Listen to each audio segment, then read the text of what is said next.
A vida pode ser uma verdadeira aventura, quente, rápida, Vagarosa ou triste. às vezes cheia de altos e baixos. Mas, segundo os psiquiatras, qualquer parte da vida pode ser rotulada de doença mental. A sério, como por exemplo, Digamos que você tem estado perturbado depois de uma separação. Bem, isso pode ser rotulado de depressão, e se você estiver nervoso antes de falar em público, isso é? distúrbio de ansiedade, Ou ser muito falador e superativo. maníaco. Soa um pouco louco. É verdade. Mas quanto disto acontece realmente? Vamos perguntar. How many people do you know that have been diagnosed with a mental disorder? Diagnosed with a God, off the top of my head, maybe one person that I know who's been diagnosed with a mental disorder. Probably just one. So, yeah, maybe 2 or 3 people, maybe in the 3 or 4 range. 4 or 5, maybe 5. 6 people in the household. 6, 7. 10. A dozen or so. About 20. How about 30? Would definitely be in the hundreds for sure. The total number of people that I know in my lifetime has been diagnosed with a mental disorder probably fall around the range of 100 to 150, and I'm 23 years old.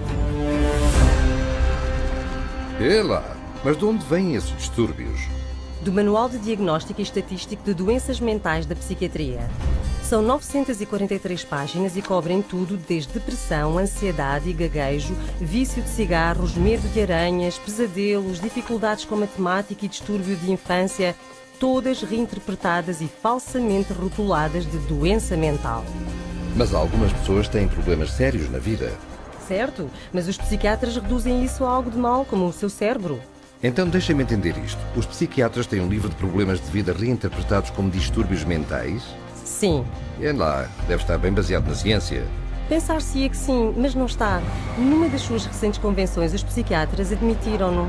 Ouça esta. DSM is made up by committees of men who have political opinion, and women too, who have biases and political opinions.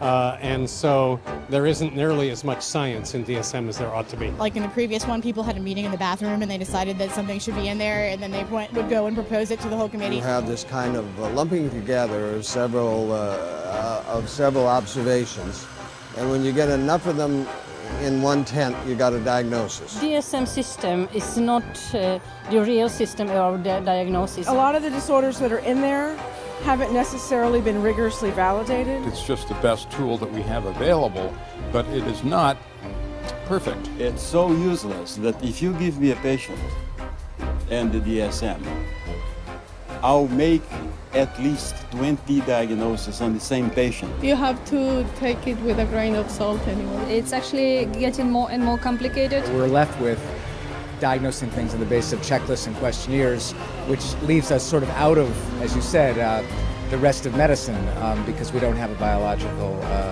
test. Incrível. A falta de ciência no DSM é de facto um segredo aberto. Eis o que alguns profissionais têm a dizer sobre isso. The DSM is a sham. It's been described as a house of cards. Why? Because the diagnoses are theoretical. They're not based on scientific measurements. It's sort of a shaky level built on another shaky level, built on another shaky level. It is flimsy and that it is easily collapsible under the scrutiny of critical thinking. If you just pull one little fragment of the reasoning aside and question it thoroughly, you will find it doesn't stand up, and then that means that the whole organism collapses because you've got some wrong premises in there somewhere. In fact, they're all over the place. It is indeed a house of cards because it's predicated on not a solid structure. It is built to create an apparently legitimate edifice, which results in a diagnosis. But any serious inquiry will show it to be illegitimate.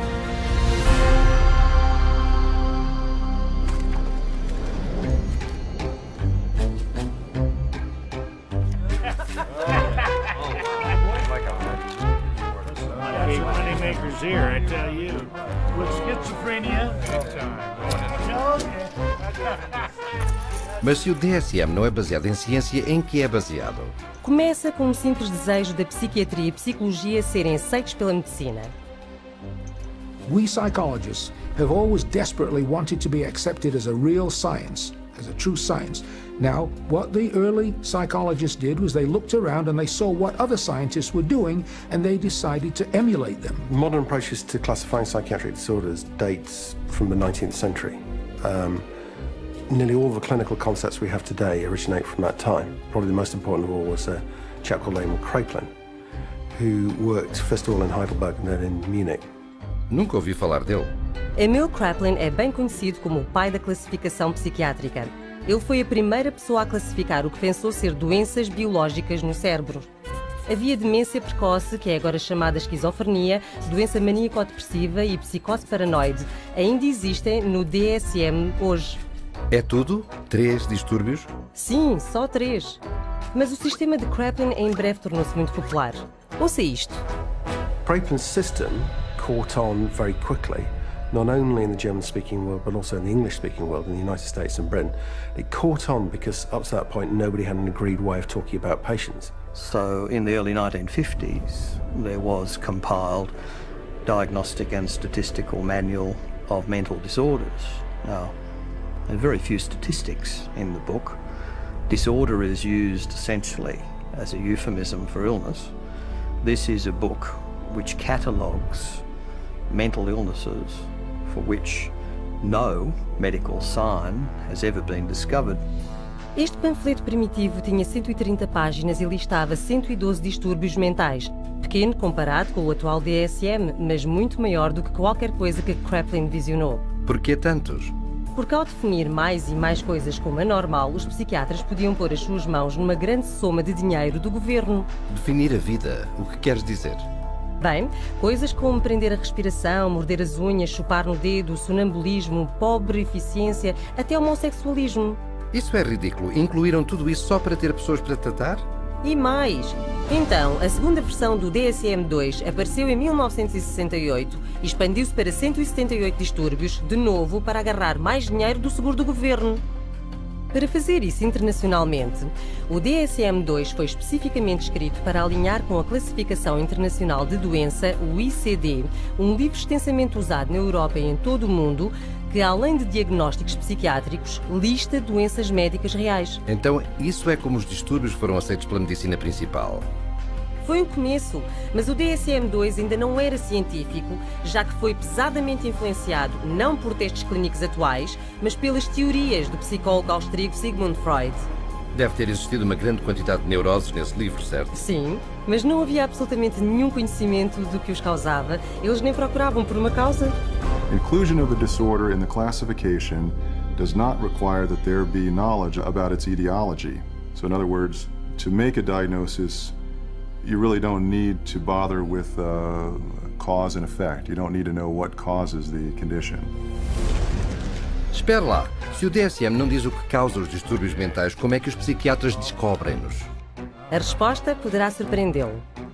New diseases are being invented all the time, and I want to emphasize the word invented, because when it comes to psychiatry, mental illnesses are not discovered, they're invented. The way the system works in terms of diagnosis is that every few years a group of psychiatrists and psychologists sit around in a room and vote on new diagnoses.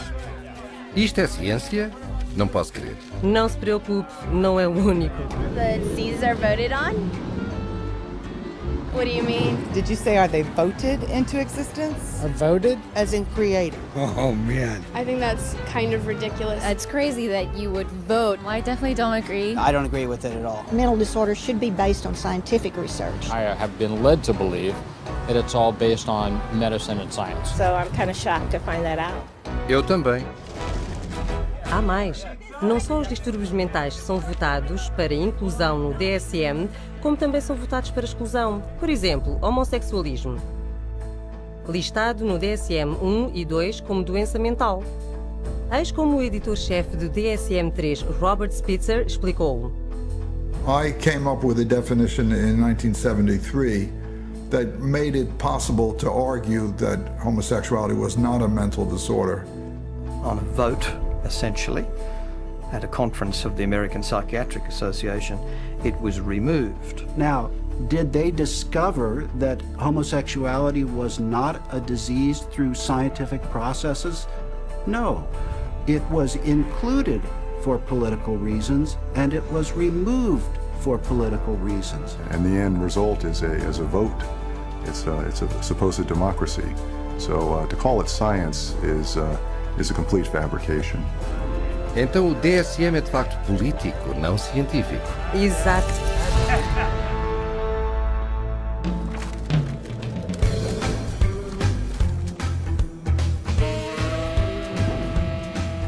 Pensei que os psiquiatras queriam ser vistos como médicos, Tem razão. É por isso que fizeram o seu manual parecer muito mais científico. o que não era. Então o que fizeram?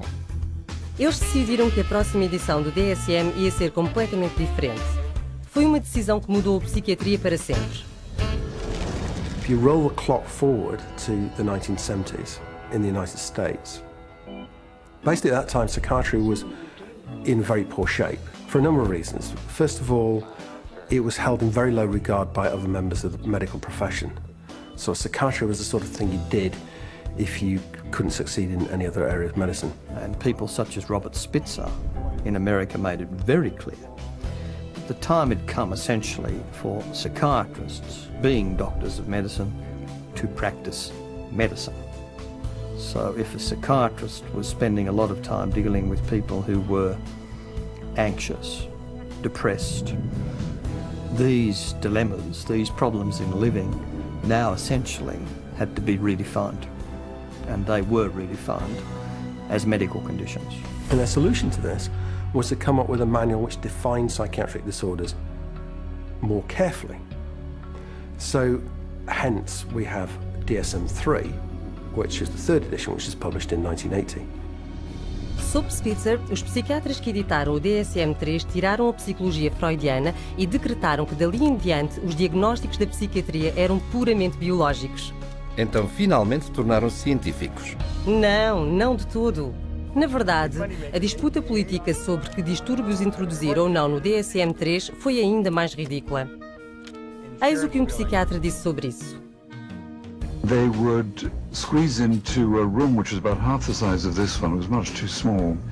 And Bob would raise a provocative question, and people would shout out their opinions from all sides of the room. And whoever shouted loudest tended to be heard. My own impression is it was more like a tobacco auction than a sort of conference. E eis o que outro membro do painel do DSM disse. The low level of intellectual effort was shocking. Diagnoses were developed by majority vote on the level we would use to choose a restaurant. You feel like Italian, I feel like Chinese, so let's go to a cafeteria. Then it's typed into the computer. It may reflect on our naivete, but it was our belief that there would be an attempt to look at things scientifically. Soa como se tivesse um manual diagnóstico que parecia mais científico, mas não tinha mais ciência do que antes. Entretanto, o número de distúrbios mentais no DSM-3 aumentou até 259. Mas para vender a ideia que a psiquiatria era uma verdadeira ciência médica, eles tinham que tecê-la com teoria que soasse científica. But with DSM-3 from 1980 on, there was the progressive medicalisation of psychiatry, and the notion of chemical imbalance was invented and essentially took hold. E lá, químico o quê? Teoria de desequilíbrio químico. Foi sugerida em 1965 para explicar como a depressão poderia ser causada por um desequilíbrio químico do cérebro. Gostava de ouvir.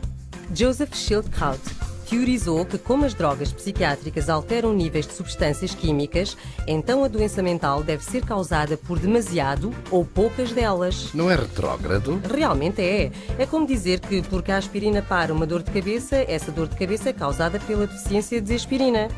Estou a ver o que quer dizer. Mas foi convincente dar à psiquiatria e ao DSM-3 a aura superficial de ciência. Como Robert Spitzer disse. Psychiatry felt now, gee, we're more scientific, we're part of medicine. Então funcionou. Sim, e desde então, os psiquiatras e a indústria farmacêutica promoveram esta teoria de desequilíbrio químico aos médicos e ao público. If you are one of the millions of people who live with uncontrollable worry, anxiety, and several of these symptoms for 6 months or more, you could be suffering from generalized anxiety disorder, and a chemical imbalance could be to blame. Pristique is thought to work by affecting the levels of 2 chemicals in the brain. It works to correct chemical imbalances in the brain, which may be related to symptoms of social anxiety disorder. Cymbalta works on serotonin and norepinephrine. Hundreds of thousands of patients have been prescribed Abilify. Ask your doctor. Ask your doctor. Talk to your doctor. Call your doctor. Ask your doctor about Cymbalta. Pristiq is a key in helping to treat my depression. Ask your doctor about Pristiq. You come to my office, and I say to you, well, you describe what's going on in your life and your symptoms, and I said, well, it's clear to me that you've got a chemical imbalance, and we're going to write you a prescription for this.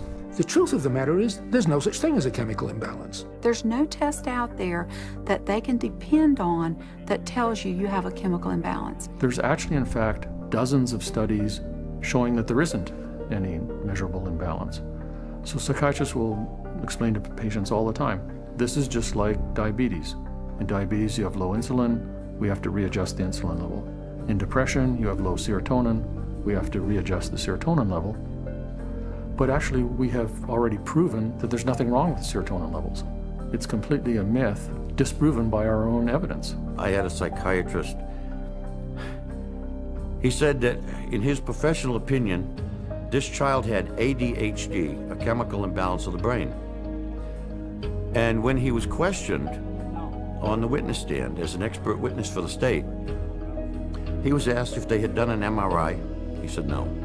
He was questioned if they had done a CAT scan. He said no. He was asked if they had done any bodily fluid check known to medical science to prove that this child had a chemical imbalance of the brain. He says no.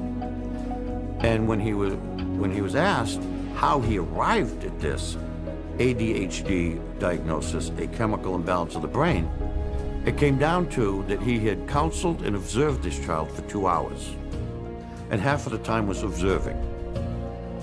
How do you arrive at a diagnosis of a chemical imbalance of the brain by talking to a child and observing them for 2 hours? You don't, okay? It's pure guesswork. Ela, isto é a sério? Veja por si. Uma pessoa com uma câmara oculta foi a diferentes psiquiatras pedindo-lhes para ser testada quanto a uma doença mental. Of any scientific test? Not that I'm prepared to do this time. So you getting that I have adjustment, what do we Well, adjustment disorder, mixed emotional features, it just means situational stress. Right, it's but a formal diagnosis. But I'm saying just where do you get that from? I take you at face value. In terms of diagnosis, there's no way that I can x-ray or inject or allow. So it's very hard to have anything to measure, because whatever's going wrong, it's happening in there, and we just can't go in and open up, somebody's skull and scoop something out to measure it. Right now, we don't have an X-ray or a blood test. That doesn't mean that the diagnosis is not real.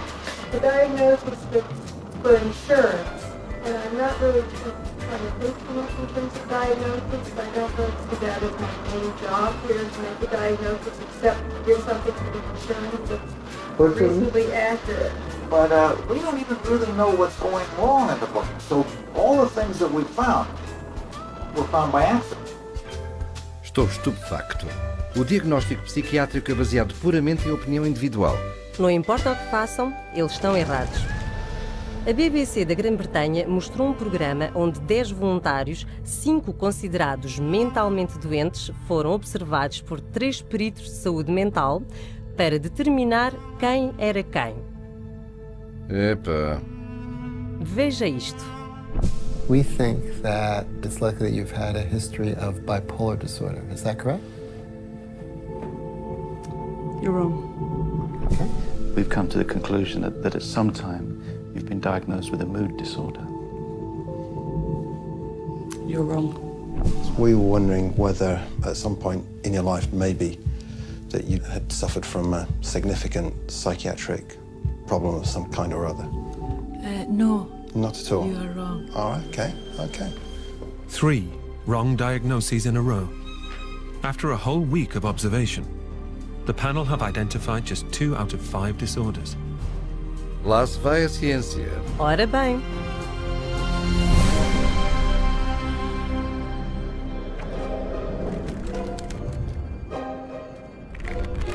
Okay, I'm in.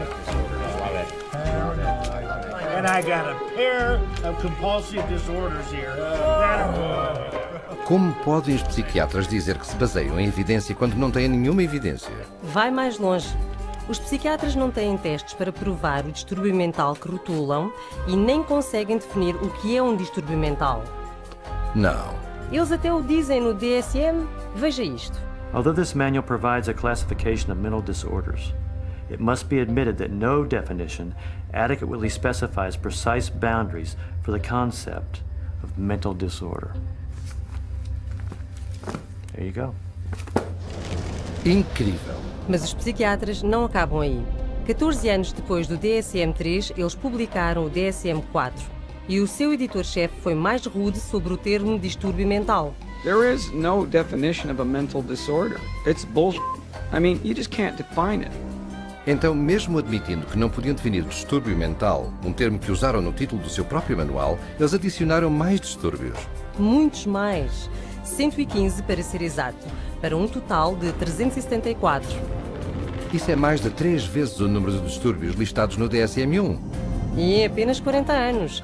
E este livro pesa quase 2 quilos. É maior do que as páginas amarelas. É um catálogo de doenças mentais. Com ele, 120 milhões de pessoas em todo o mundo foram diagnosticadas com uma doença mental. É lá. Mas e as doenças de classificação internacional? Houve um aumento em distúrbios mentais aí também? Sem dúvida. A secção de distúrbios mentais e comportamentais do ICD é quase equivalente ao DSM. O que acontece no DSM é espelhado ali. Está bem. Até agora descobrimos que não há um teste para identificar ou confirmar um diagnóstico de distúrbio mental, não há uma prova para a teoria do desequilíbrio químico e eles nem sabem o que é um distúrbio mental. E eles admitem-no, pelo menos uns aos outros. Aqui está um psiquiatra proeminente a falar numa recente convenção da APA. You're sitting in your office, you see a depressed patient, you have no idea what's the matter with them. And I know all of you think you know the answer, but in terms of evidence, I don't know the answer and I don't think any of us really know. Isso é espantoso. No entanto, eles dar-vos um diagnóstico muito rapidamente. Este é o outro psiquiatra influente na mesma conferência.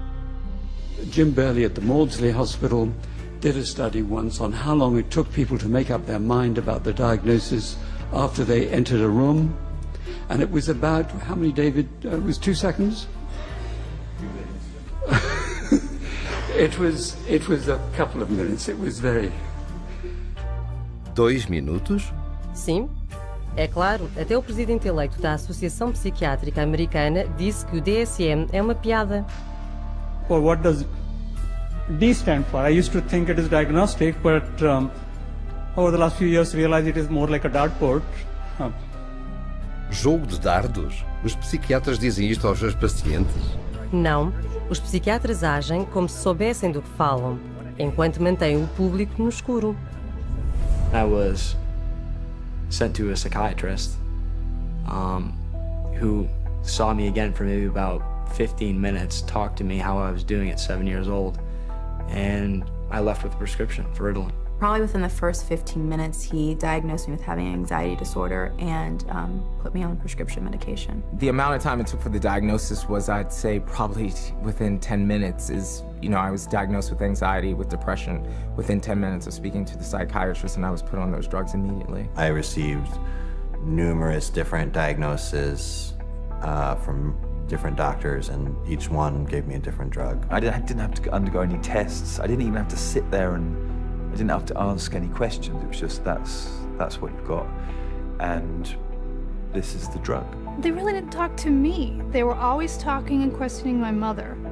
It was all about getting the information from her and not from me. It doesn't make sense to me. I researched it, I done my research, and I still can't fully understand how you can diagnose somebody with a short attention span. There was never an explanation. Nobody really knew what it was or why it was caused or how did you get it, why did anybody have it, and what could anybody do about it. Just here, have some medicine and go away. And I was put on, a horse's dose of an antidepressant called Effexor, 450 milligrams a day. They say if you're on 300, you're comatose. It wasn't always Ritalin. It went from Ritalin to Wellbutrin to Concerta to Adderall. remember asking these doctors, is there any other way we can do this? Is there any other therapy? Is there something we can do that won't make me feel so badly, that won't give me all these side effects and just horrible sensations through my body 24 hours a day? Is there something else I can do that might be not having to do with medications? Doctor said, no. See, what you have is very complex. You have a chemical imbalance in your brain that the only thing that can correct it is medication. Vê lá, muitos diagnósticos, mas tudo o que recebes são medicamentos. Correto. Hoje, um diagnóstico psiquiátrico significa realmente uma droga psiquiátrica. The whole question then becomes, okay, if we apply these labels, what next? And the what next tends to be, you get a prescription. And the prescription is for a drug that doesn't work very well and is toxic. It's like a 1-2 punch. The number one of the 1-2 punch is the diagnostic manual. You've got all these disorders to choose from. The two is the treatment. So you've got the diagnostic manual in place, you've got a machinery in place, and then you've got this treatment that is there for the taking. For everything you can think of that might seem to be odd behavior, the psychiatry field has a name for it. And then for every name of every diagnosis you have, there's going to be pharmacology behind it, and they have a pill for it. Let me fan it out and pick a card, and there you go. Here's your label, and there's the drug that we'll give you to go along with that label. 98%, maybe 99% of people will get a diagnosis that justifies the use of a medication and also a follow-up appointment. Because remember, the business of medicine, the business of psychiatry is seeing patients. And the psychiatrist that tells a patient they don't have a problem and there's no medicine for that problem doesn't have a very busy practice. And that's sort of the purpose of the DSM-345, to provide a diagnosis that can be given a drug for that patient. It's a quick buck. You don't need to do a physical exam. You put it in the chart, it's done. Prescribe away. Lifetime patient. That's what the DSM is for. Eles dizem que o DSM apenas está ali para justificar o tratamento da droga? Eu sei que sim. Vê lá.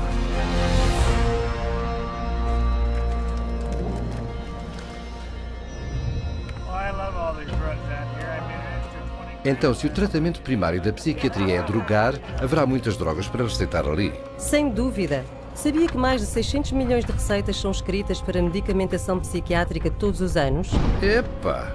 Mas e os pacientes que não querem drogas? De facto, o DSM tem uma categoria para elas também. It says V15.81, non-compliance with treatment. Now this category can be used when the focus of clinical attention is non-compliance with an important aspect of treatment for a mental disorder or a general medical condition. If you refuse treatment, then you probably are mentally ill, ipso facto, by that fact alone. Então, se não fizer o que o psiquiatra diz, é um distúrbio mental? É isso. Isto é mesmo assustador. Então, por que eles não seguem o tratamento? Porque as drogas que os psiquiatras receitam podem causar algumas reações físicas severas. Quer dizer, efeitos secundários? Bem, não exatamente. Drugs really don't have side effects. Drugs only have effects, and we arbitrarily differentiate those effects of the drug that we like, and we say these are the effects of the drug. And those that we don't like, those are the side effects. It's akin to saying that a bomb that comes down on a building kills people and destroys the building, and the military general says, oh, killing of the people is really a side effect. No, you cannot separate out the destroying of the building and the killing of the people. And so these are not side effects, these are direct effects of the drug creating disaster. People think antidepressants are going to make them happy, but it's not what they do. They numb them down, and then in themselves there's a withdrawal state from the antidepressants. They just become like robots, some of them. They're not actually able to experience the whole variety and range of human feelings and emotions and work with them and express with them and share them with others. Because once you sort of put somebody on a heavy dose psychotic drug, I mean, you're just dehumanizing them. These are very potent, very toxic medicines, cause on themselves diabetes, high cholesterol, cause what's called a metabolic syndrome, truncal obesity, premature hardening of the arteries. They affect the heart and the lungs and the kidneys, and you never know exactly what to expect. Most psychotropic drugs lead to massive weight gain.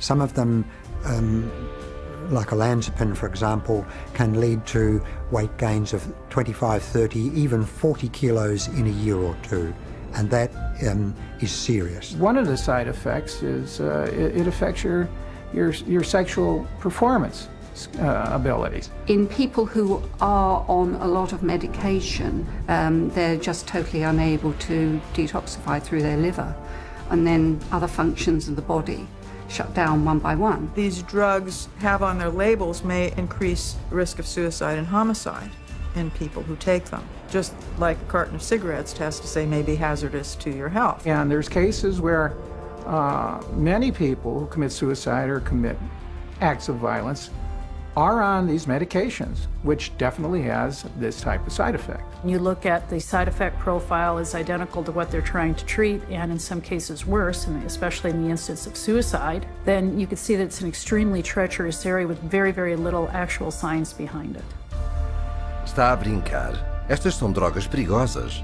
Sim, e tem havido milhares, talvez mesmo milhões de vítimas que vieram à psiquiatria para receber ajuda, mas receberam drogas que as destruíram. Pessoas como Candace a tomar Zoloft por sentir-se nervosa antes dos testes. Steven cometeu suicídio 19 dias a tomar Prozac. Julie, a planear entrar na universidade, enforcou-se depois de 7 dias a tomar Zoloft. Matthew tinha 13 anos quando se enforcou. Matt, 21 anos, numa combinação de drogas psiquiátricas. Caitlin, em Zoloft e Trazodone. Beth, em Paxil devido a problemas de sono. Matt, depois de começar a tomar Lexapro. Charles, a tomar Clozaril. Caitlin, de 12 anos. Megan, Aaron... Espera, isto é insano. Está a dizer-me que todas estas pessoas que se mataram têm estado a tomar drogas psiquiátricas? Sim, cerca de 42 mil mortes num ano estiveram ligadas a drogas psiquiátricas, quer seja por homicídio ou suicídio. São mais de 3 mil pessoas por mês. Eles devem tirar estas drogas do mercado.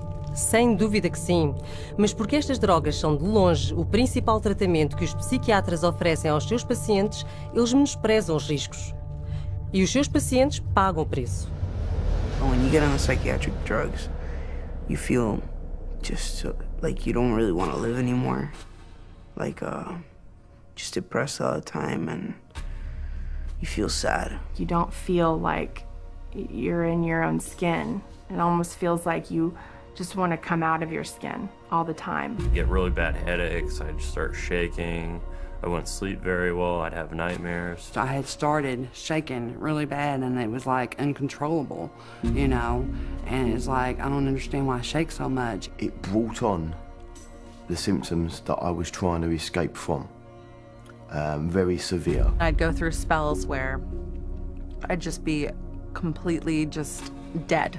There would not be me there. I'd just be standing there and there would be nothing. I think we all have emotions, happy, sad, you know, situational emotions in life, and it didn't allow me to experience them. You don't experience tears, you don't experience a lot of laughter. It just makes life real flatline. I described to a friend of mine as like waking up in a manila folder and it's a cloudy day. Everything is boring, unmemorable, unspecial. It changed me. It changed who I was. It changed the essence of my personality. You know, it just started making me worse. And I got in such bad fights with my brother. I scratched his face up and, you know, stuff like that. I started to experience suicidal ideations almost immediately. And I had never had any feeling like that before. I remember when I was at home one day, I had taken my medication and I thought about killing myself, and I got really scared, so I ran to my brother and I told him, and he just held me and told me not to give up and to just keep trying. And I actually thought that's maybe the one thing that I do have control over, that I could, you know, I could off myself, and I would be out of this roller coaster of an existence. I have been raped. I have been coerced into doing things that I do not care to speak of. But just to put it in perspective, even having experienced that, the experiences in thoughts and loss of self that I had, being put on Prozac was the worst violation I have ever experienced. Não tenho palavras. As pessoas nem sabem o que estas drogas fazem porque confiam no seu psiquiatra. Não só isso. Estudos recentes mostraram que as drogas como antidepressivos não curam distúrbios melhor do que um placebo. Então, para recapitular, não só o DSM oferece um rótulo para os psiquiatras, mas justificam as suas drogas poderosas que têm imensos efeitos secundários e nem sequer funcionam. Isto é mesmo baralhado. Sem dúvida. E, no entanto, ainda se agarram à ideia que podem corrigir comportamento indesejado com substâncias químicas.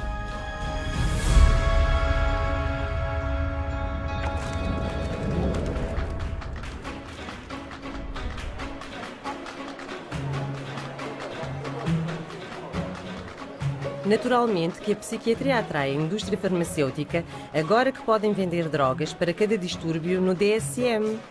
Eu conheço essas campanhas de marketing, estão em todo o lado? Sim, mas se notar, eles também estão a vender os distúrbios.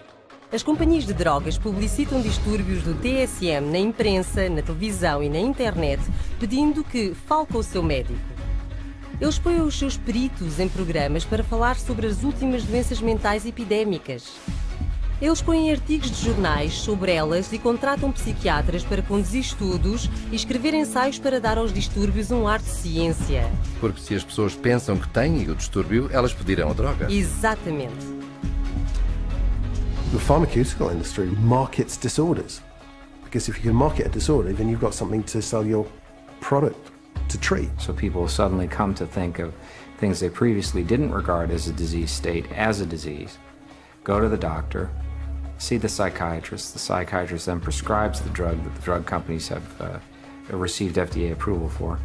And everyone is happy except for the patient. They're all working together, the psychiatrists, the pharmaceuticals, and, one feeds the other. So again, job security for the pharmaceuticals and also job security for the psychiatrists.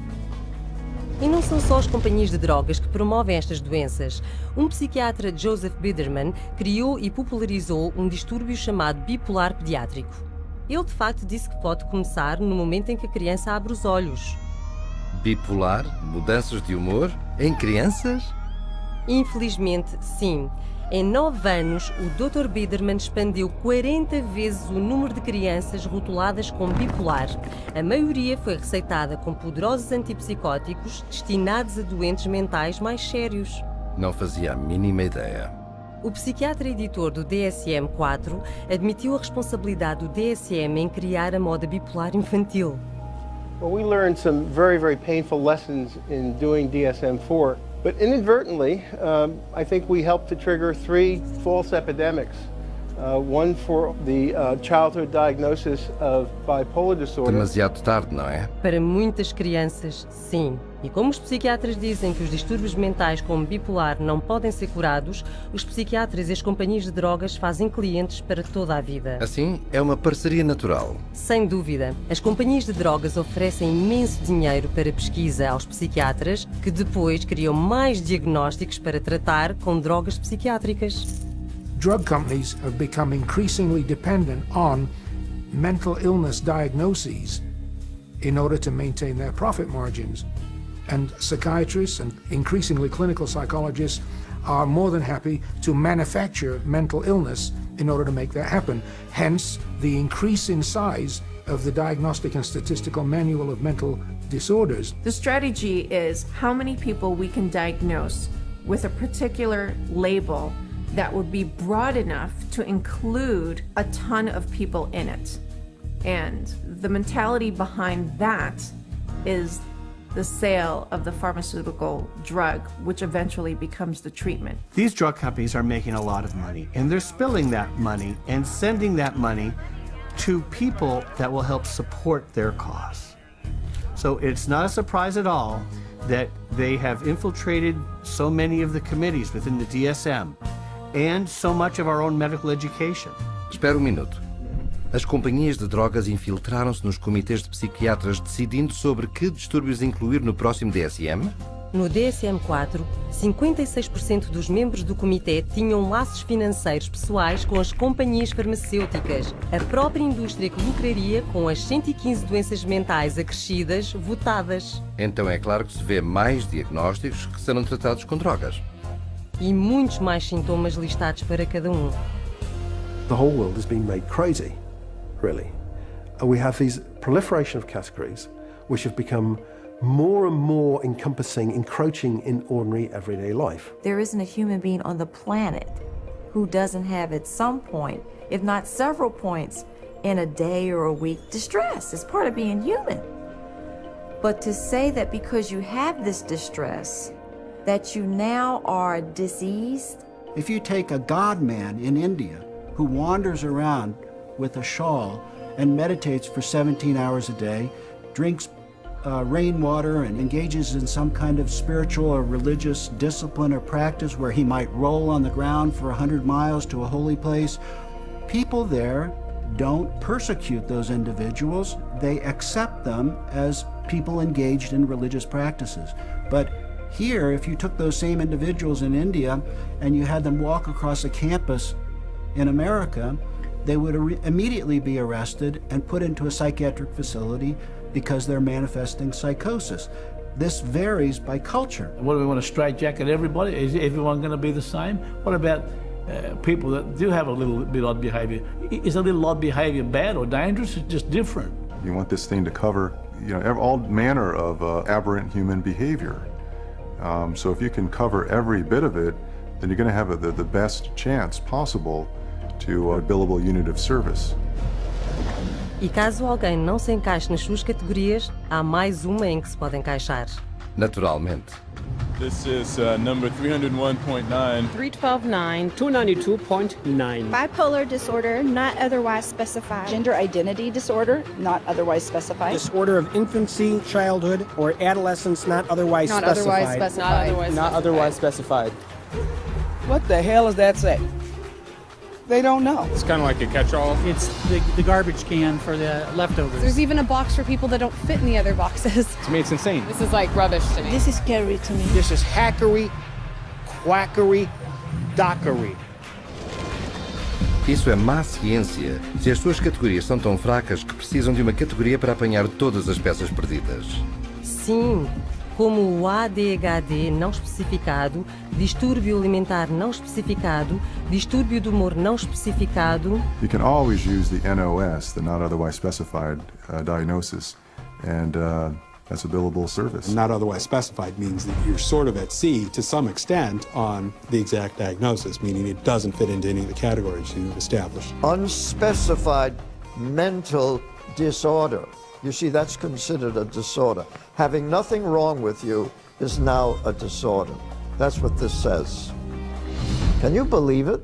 Não posso crer. Existe uma categoria chamada distúrbio mental não especificado? Como em não estamos a descrevê-lo para si, isso também é uma doença mental?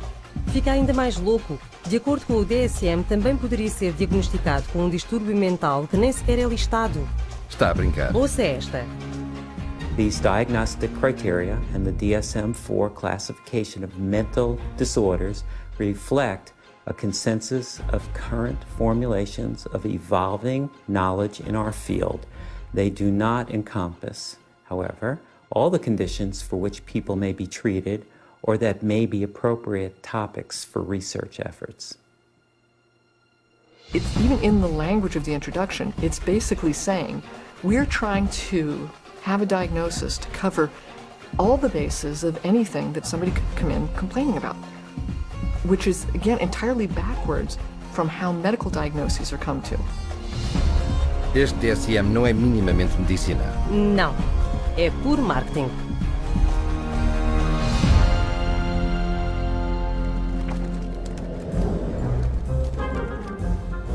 God bless the insurance companies.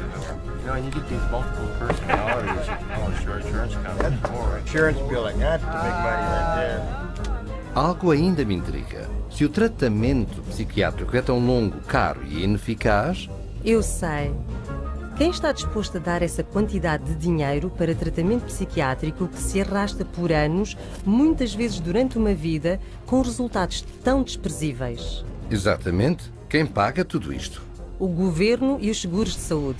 Exato, os seguros. Na verdade, o lobby psiquiátrico farmacêutico foi muito eficaz em levar à aprovação de leis para forçar as seguradoras a providenciar saúde mental igual ao seguro médico. A chamada paridade de saúde mental, certo? Correto, mas economicamente isto tem sido uma catástrofe. So there's nobody who walks into a psychiatrist's office that isn't going to go out with a label. He's got 374 choices or so based on the Diagnostic and Statistical Manual list of symptoms. So he's got to fit you into one of those categories in order to get paid. The DSM really should be called, how to bill the insurance companies, how to get money from the insurance companies.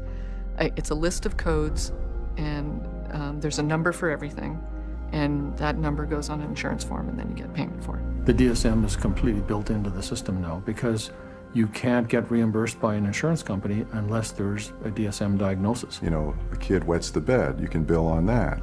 They're going to have one called a skin picking disorder.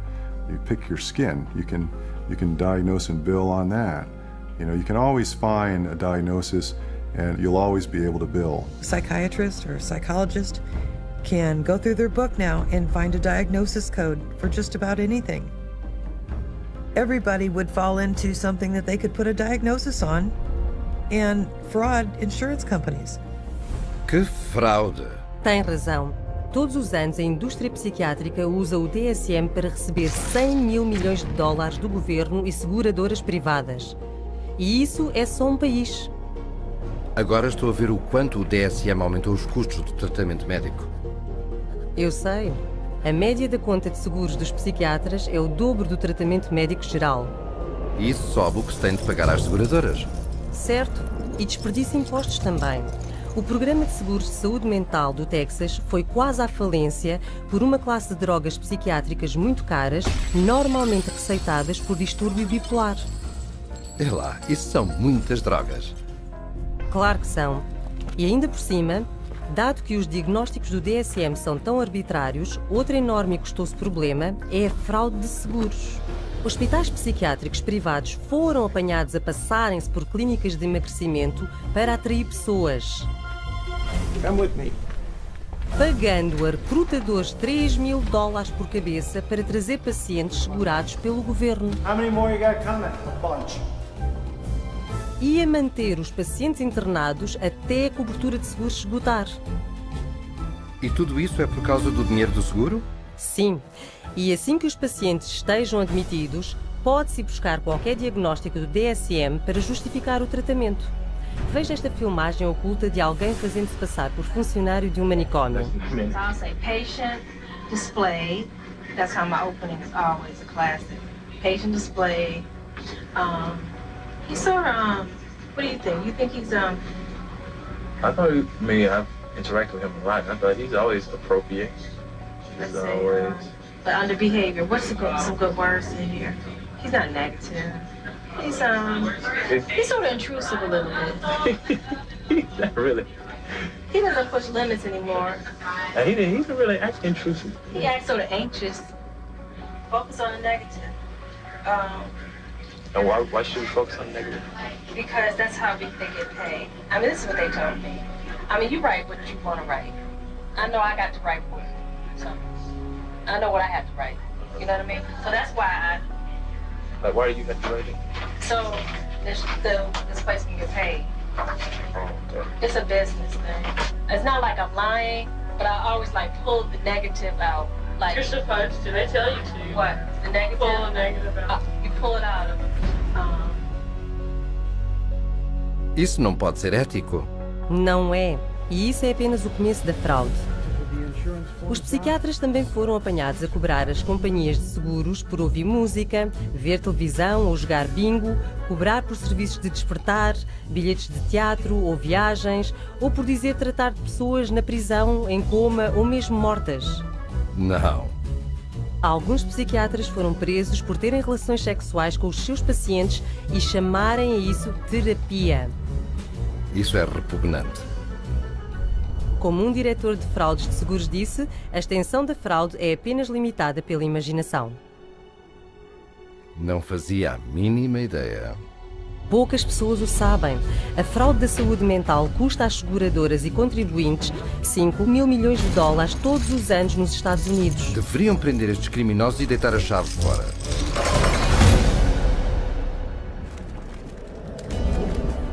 It's the Diagnostic and Statistical Manual of Mental Disorders, the third edition. Será que mencionei que a psiquiatria também tem sido muito bem sucedida em usar o DSM para infiltrar o nosso sistema de tribunais? Os tribunais também? Sim. The clinical diagnosis of a DSM-4 mental disorder is not sufficient to establish the existence for legal purposes of a mental disorder.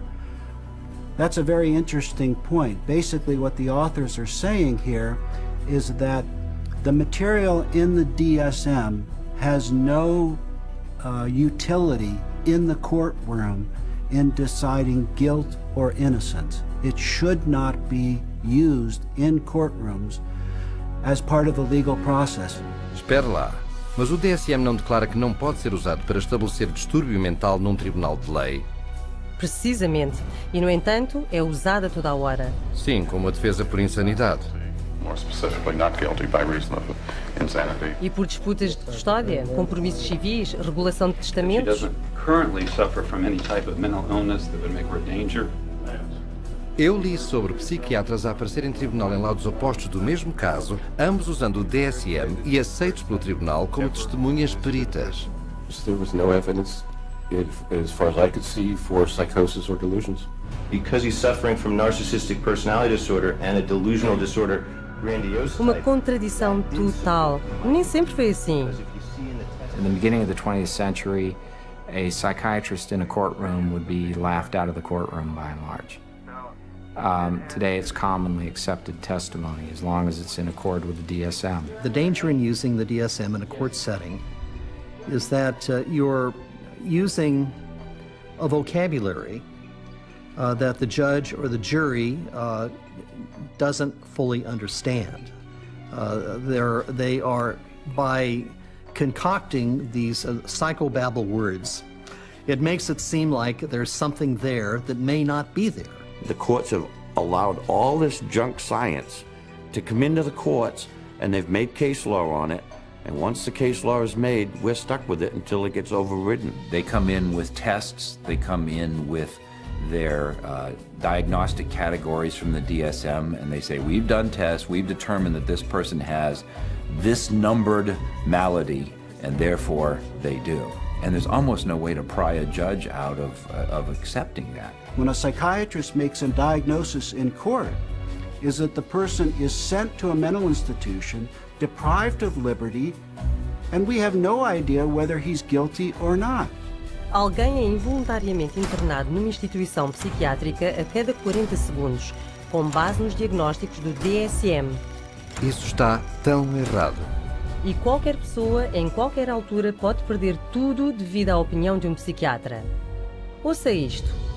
I went to a stop smoking course at Vanderbilt. And the doctor, the lady that ran the program said that she goes, we need to get you on a stop smoking medication. So she prescribed me Zyban. Well, after the fact, I find out that Zyban is nothing but this really powerful antidepressant called Wellbutrin. Yeah, I stopped smoking, but I had no idea the hell. I mean, the hell. The hell's gates were being opened when I started taking Zyban.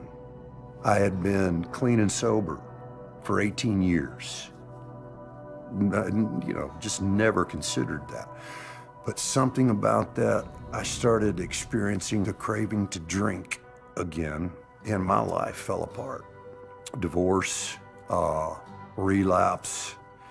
So then a sibling of mine got wind of my relapse, wanted to gain control of my pocketbook and my life, and found the dirtiest lawyer in town who knew, one of the dirty psychiatrists, and bought and paid for an evaluation, had a hearing in a court before I was ever served notice. And the next thing I know, every right that a human being can possibly have was taken from me. And you have less rights as a conserved person than you do as a criminal. I mean, you are stripped of every right. You can't enter into a contract. You cannot marry. You cannot sue. You cannot even fight the legal system that has involuntarily put you in this. And it was all based on the psychiatrist's diagnosis, who never evaluated me. É inacreditável. Ele estava a tentar parar de fumar, mas em vez disso arranjou um diagnóstico psiquiátrico e os seus direitos foram-lhe retirados. Todo o seu dinheiro foi-se e ele foi encarcerado numa instituição mental. Mas se o que os psiquiatras fazem no sistema de tribunais é mau, espere para ver o que acontece a famílias. Children are taken away from parents every day in these juvenile courts because a person with a PhD or an MD after their name comes in and says, I've shown ink blots to a person, and they may be a risk to a child. Just in my little state of Massachusetts here, there are 11,000 children in captivity taken away from families at any one moment. And almost all of those children are being drugged. And our own commissioner of children and families testified under oath that they drug 88% of the children that they take out of the families. 88% drogados é quase uma coisa certa. E essa é apenas a ponta do iceberg. Em todo o mundo, os psiquiatras estão a usar o tribunal de várias maneiras para tirar os direitos das pessoas e destruir famílias. Ora veja. Psychiatry has affected my family through the family law court rulings. The family law court has a court-appointed child psychiatrist who, it appears, determines the future of the child. It's just like a business in the court system that they forced you to undergo all of these psychological evaluations, and you have to pay thousands of dollars, but at the end of the day, it has been supported by no evidence, nothing. They'd said to me, Deb, you have a choice.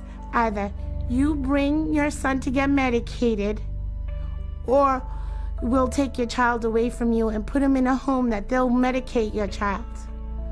And then good luck. Basically, they were saying, good luck, Deb, to try and get your son back, but you'll get him back medicated anyways. And they put her in hospital, and that's when the psychotropic drugging started with Becky. And at that stage, I had no say over it. They refused to let her go. They would not let my daughter go unless she take medication. This was again a recommendation from the psychiatrist that once my son was radically ripped from his home and literally kidnapped and put in a new home with a perpetrator of domestic violence and of sexual assault, and is where he now lives, this psychiatrist said that he was never to have any counselling and never to see anybody. To have your family just disrupted like that, ripped out from under you, really, your whole life, just gone like that.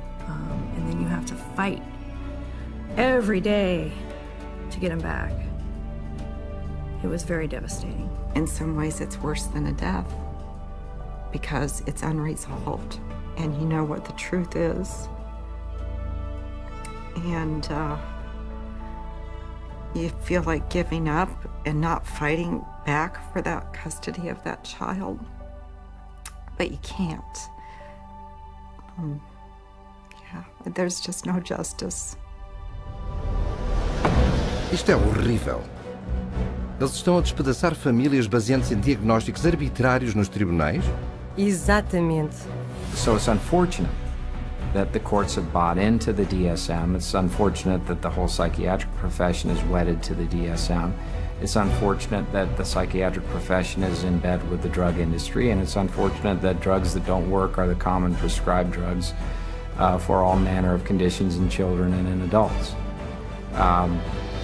It's the wrong way to go.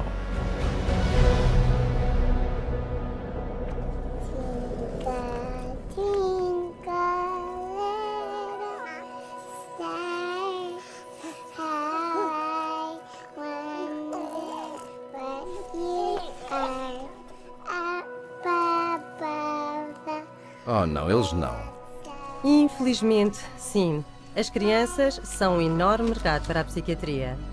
O número de distúrbios infantis no DSM aumentou desde 3 distúrbios em 1952 para 44 hoje em dia. Isso são 15 vezes mais. E, no entanto, o DSM admite basicamente que não deveria diagnosticar crianças. In early childhood, it may be difficult to distinguish symptoms of attention deficit hyperactivity disorder from age-appropriate behaviors in active children, such as running around or being noisy. We basically don't know the diagnosis from normal childhood. That's what that's saying. Distúrbio de hiperatividade com déficit de atenção. É isso que os psiquiatras atribuem às crianças que não se sentam quietas na classe, contorcem-se, correm ou trepam muito. Basicamente um comportamento infantil, certo? Certo, e 20 milhões de crianças foram diagnosticadas com algum distúrbio mental. Então, em vez de deixar as crianças serem crianças... Os psiquiatras estão agora a dizer aos pais que os seus filhos são mentalmente doentes e precisam de drogas psiquiátricas. It used to be that you were on the playground, you had the weird kid, you had the shy kid, you had the goof off, you had the hyper kid. You can't have that anymore. Now it's all medical diagnoses. For them to come up with new diseases and new issues and diagnoses in their book, it doesn't correct bad behavior, okay? They can give children all the pills they want. It still doesn't correct bad behavior. The thinking still is, you must fit into this mold. And if you don't fit into this mold, there's something wrong with you. And if you're not the person who designs the mold, too bad for you. A child is labeled and then they're brought to professionals who are trained a very particular way. They're all being trained that if the child fits into this category, then we should consider putting them on Ritalin because that's what they do. That is the protocol. The way the Ritalin will be marketed to the parents is that they will say, this is a drug to calm your child down. What they won't say is that methylphenidate is a form of speed. It's a form of amphetamine, and what we're actually doing is overdosing your child on speed. It's a stimulant. So naturally it's going to increase heart rate, increase blood pressure, and you put a kid out on a football field on a hot summer day, and his risk of having a cardiac event of some sort has just gone up. Ouvi dizer que os estimulantes dados a crianças diagnosticadas com problemas de atenção são quimicamente muito semelhantes à cocaína. Sim, e eles têm um alto potencial para abuso. Estão listados pelo governo dos Estados Unidos na mesma categoria da morfina, ópio e metanfetamina. Então quem é que os psiquiatras vão drogar a seguir? Bebés? Exatamente. Eles estão a usar o que chamam de diagnóstico de classificação 0 a 3 ou DC-03. É um mini DSM para bebés e crianças de 1 a 3 anos. Ouça esta. We already targeted our school children with ADHD and bipolar. That's already done. That was done 20 years ago. And we're moving younger with DC-03 to the 0 to 3 age group where they're trying to make popular the idea that it's okay to medicate 0 to 3-year-olds. The idea of a program to determine whether a child from birth to the age of 3 has a mental illness is so preposterous, so absolutely insane, that it's simply an additional part of the insanity that is now extant throughout this country. I cannot think of a program that is more insane than that. How are they going to diagnose a 1-year-old or an infant with a psychological disorder? How do they know? You almost have to ask ourselves, if our societies become sick, what are we doing to our fetuses, our infants, our children, that would make us need to have psychiatric medications? We're rolling dice with life.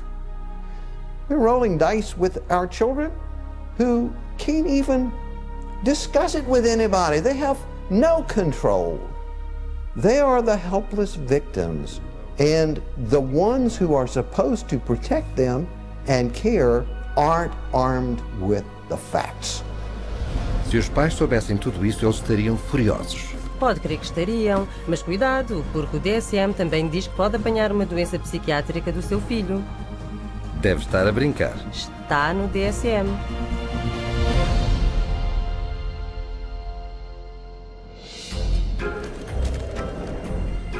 We're going to talk about some of the proposed changes that are suggested for DSM-5. Ouvi dizer que o DSM-5 é ainda mais louco do que o DSM-4. E ouviu bem.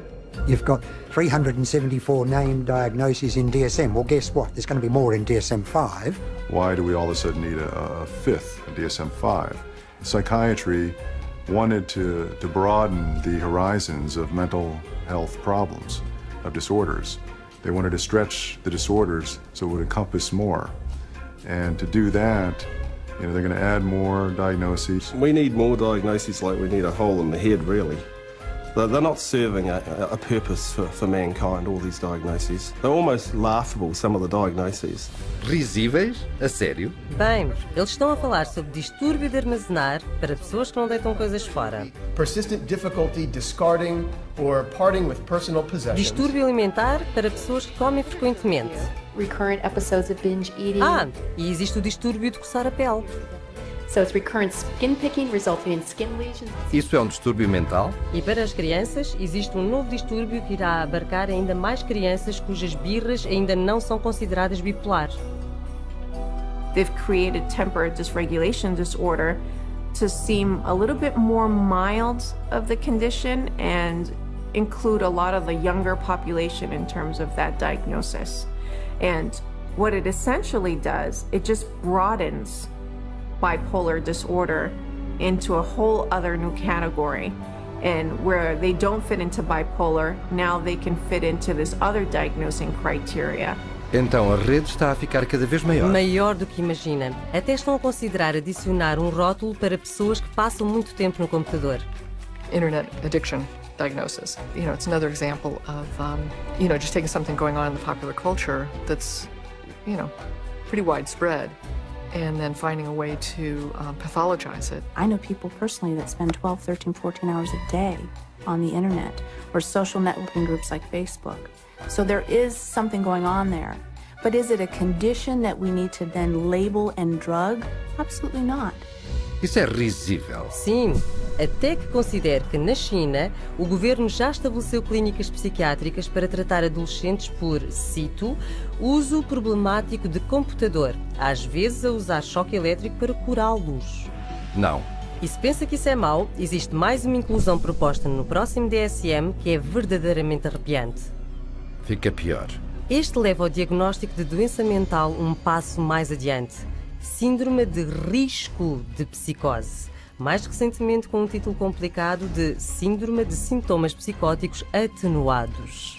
Mas que palavrão! E o que significa? A really scary thing that's coming on the horizon is to come up with a whole bunch of diagnoses in there that are looking at people who currently are mentally well adjusted but have a risk of developing a mental illness in the future. They're still thinking they can define well before the symptoms develop the risk of a person developing a major mental disorder without any biochemical, biological or genetic tests or any physical test whatsoever. They don't know the cause of a mental illness. They can't treat it, they can't cure it. So how can they launch a preventative campaign for mental illness? It just logically, it falters. Espera um momento. Os psiquiatras pensam realmente que podem predizer um distúrbio algures no futuro? Vamos ouvi-los. How can psychiatrists know if you're going to have a mental disorder in the future? Again, that we don't know categorically who will develop psychiatric illness in the future. It's really hard to say, actually. I don't know if you could 100% predict for anybody. You can't forecast if one will develop a psychiatric disorder. Maybe not, or maybe yes. It's hard to predict. It's hard to predict. There's no way to predict that. Well, I don't think that nobody knows that. There's no way to tell. Nobody knows? I don't think anyone can know what's going to happen in the future. Eles não têm, obviamente, nenhuma pista. Sim, mas apesar disto, já estão a propor fazer questionários às crianças para futuras doenças mentais. Para que os possam tratar agora? Exato.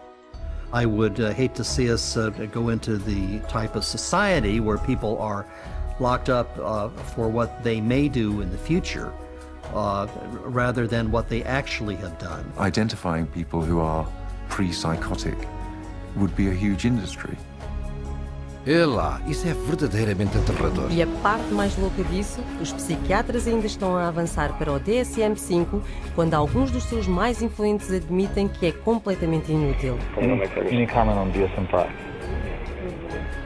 It's of no use to us in the rest of the world. Mesmo o psiquiatra encarregue do Instituto Nacional de Saúde Mental não está entusiasmado sobre isso. I don't do DSM. I'm not involved. So, and that maybe tells you more than anything. NIMH is not involved with DSM-5. Então o tipo principal na maior organização psiquiátrica do governo do mundo não quer ter nada a ver com o DSM. É assim que parece. É uma farsa total. The Diagnostic and Statistical Manual is effectively the story that is being wrapped up in statistics and numbers and categories that when medicine tosses, doesn't fit any of our categories over to psychiatry, psychiatry says we'll find a category, and if we don't, DSM-5 or 6 or 7 will. I think in 2016 we'll be looking at DSM-6 and there will be 1,425 diagnoses and I'll have 900 of them. Isso é de loucos. Sim, mas tudo isso está concebido para encaixar mais pessoas sob o diagnóstico da psiquiatria. Para que possam cobrar até mais comportamento normal. Ora, aí tem.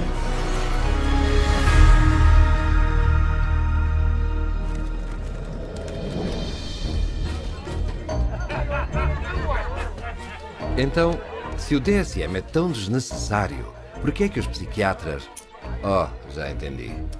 É tudo uma questão de dinheiro, não é? Com a psiquiatria é sempre uma questão de dinheiro. E começa tudo com o DSM, como Robert Spitzer disse. The American Psychiatric Association found out it could make a lot of money by selling it. They've made a tremendous amount of money.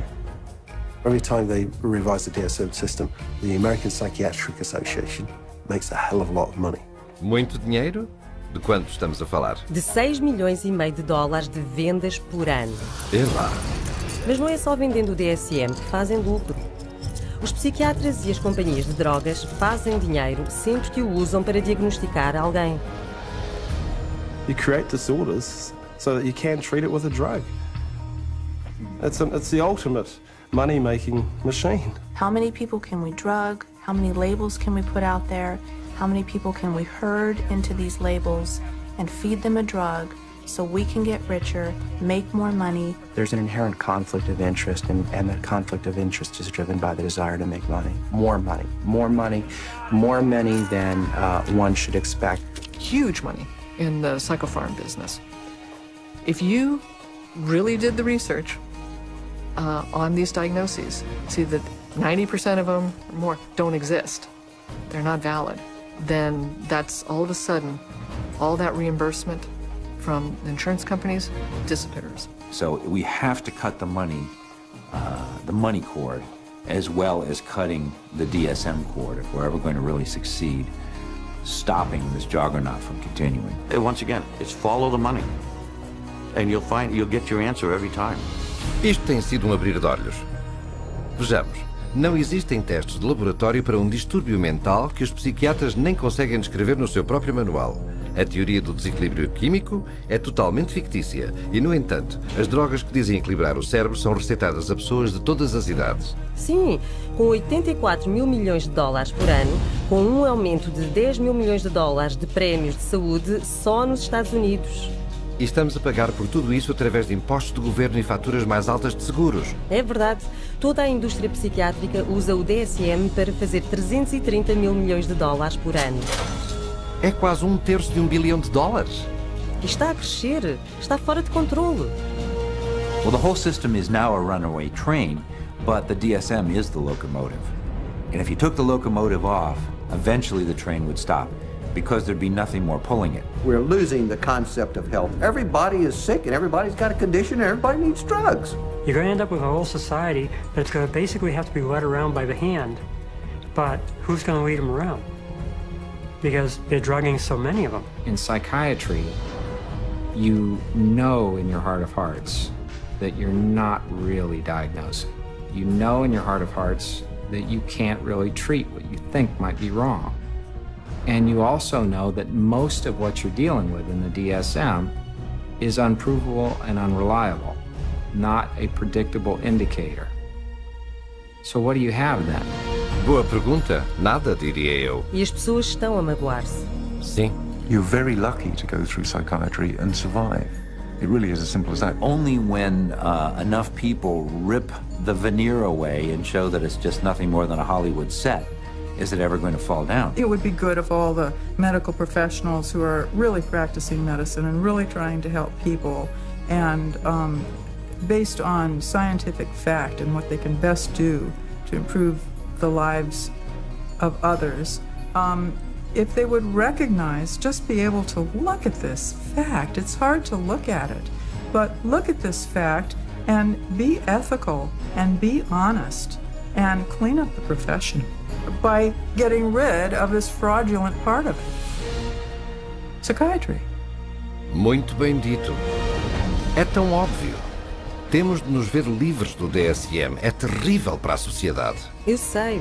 Apesar da sua fundação incrivelmente frágil, o Manual de Diagnóstico e Estatístico teve um grande impacto no nosso mundo. Nas nossas escolas, nos nossos governos... Nos nossos tribunais. E nos média militares. Eles também. Basicamente em toda a nossa sociedade. E tudo isto sem uma única pessoa curada. O DSM é realmente mais do que um castelo de cartas. O Manual de Diagnóstico e Estatístico é a farsa mais mortífera da psiquiatria.